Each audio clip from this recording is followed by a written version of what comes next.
What have you been up to?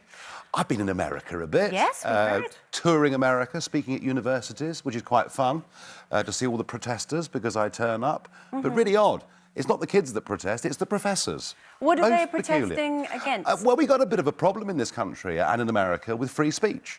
You know, anybody that's got a sort of vaguely conservative, right-of-centre view is treated by many as being the complete devil. And yours truly is quite near the top of that list. Ah. Is that upsetting? I mean, you're sitting there smiling, saying that, but... No, I think it's worrying. I think it's worrying for our younger generations. You know, they should be brought up to understand there are different people with different points of view, and you know they're equally valid points of view, and you make your own mind up. I think. Do you allow that at home? Are your children allowed to have a point of view that's different? Oh, to yours? well, they've all got different points of view to me, Yeah, believe so me. you have freedom of speech in the Of Farage course, household. of course, you know, and of course. But I mean, when you think about it, university should be all about young people being exposed to different ideas and making their own minds up. We've kind of got a bit of censorship going on out there, so... I think it's self-censorship, though, isn't it? It's a lot of young people have decided to create what they call safe spaces, and also to uninvite people who want to come and talk because they feel that their points of view might be in some way threatened. I mean, Germaine Greer was banned from a university in the West Country because the students thought she was bigoted. I mean, Germaine Greer, Would you of all allow... the people. I would never have thought that you would sit here and stick up to Germaine Greer. Yeah, no, I tell you what. Am I seeing a new Nigel Farage in spite of the pink elephant pie? I like Germaine Greer. I've done question time with Germaine Greer a few times. I might not always agree with her, but she's a very honest woman who's campaigned for women's rights, and I think actually been pretty successful over the years. Nigel, I've seen you out and about on the circuit now. I actually saw you at quite a big showbiz party not that long ago. You probably didn't notice me, but you were No, I can't remember being at the party. That's the problem. Yeah, I can remember. And I have to say, there were some big A-listers at this party, and you were the talk of the room. And I just wondered, now you're kind of being invited to these, different events.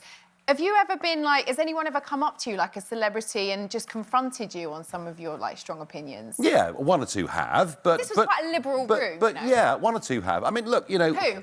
We've got... No, it wouldn't be fair, but... Of course it's fair, we want to know, that's why I mean, we've got this situation, haven't we, where, so much of the acting profession, for example, think Brexit's the end of the world, that President Trump means the sky's going to fall. But that's what I mean. You're walking into these rooms where they're full of these people. That, oh, well, yeah, but I've been... And you don't mind. I think you kind of enjoy it a little bit. I've been walking into the European Parliament now for 19 years with hundreds of them in the room hating me, so I'm kind of getting quite used to it.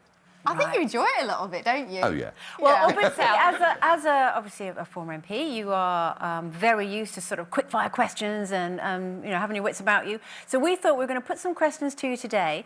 If you'd like, our Speaker of the House is Janet Street-Porter. She's going to press a buzzer whenever she's had enough. Neutral at all times, yeah?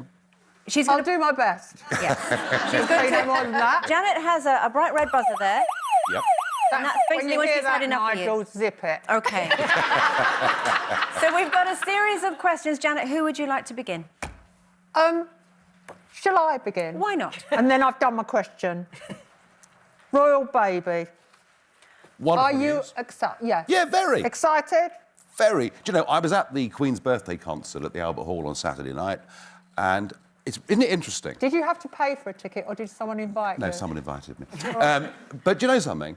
Isn't it interesting that when I was growing up, the royal family was something we treated with reverence. Now, for a lot of the younger generation, they view the young royals as being really, really cool, really with it. I can't think the royal family has been more popular than it's ever been right now.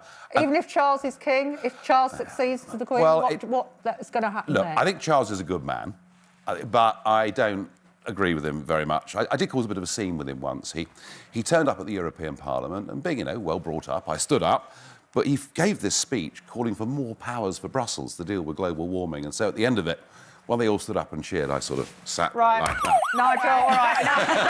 That's your Brexit mention. OK, will you be at the royal wedding? Have you got an invite? I won't be at the royal wedding as a guest. Right. No, the answer is that no. You didn't get an invite, but basically. I will be at the royal wedding, yes. Right, how? In a journalistic capacity. OK. Oh, OK. All right, lining the streets with your microphone. That kind of thing, yeah. Yeah, interviewing people outside. Absolutely. Will it all be about you, though, Nigel, or will it be about the royal wedding? Don't worry, it'll be about the royal wedding. And what do you think about Meghan and Harry?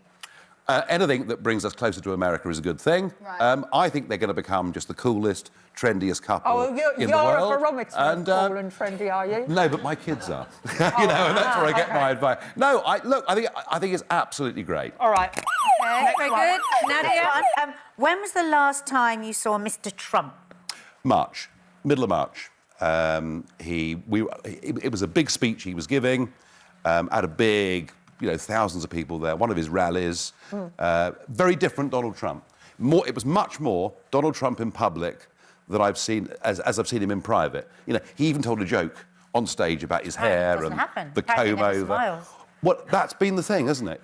All you've seen with Trump all the way through is him going bang, bang, bang, punch, punch, punch. You've never seen the lighter side of Trump, which I've seen on a one-to-one basis. Between you two, isn't it? We get on pretty well, yeah. So have you been giving him advice about Stormy Daniels, the porn star that says she had the assignation with I him? like your joke about Stormy. I've had enough trouble with myself as it is without any of that.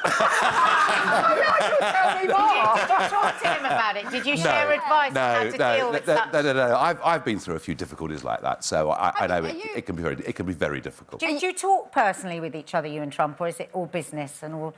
Talk about all sorts to of things. take over the world. Talk about all sorts of things, including, I'm always very cautious not to say too much about his conversations, but I will say one thing. He loves the royal family.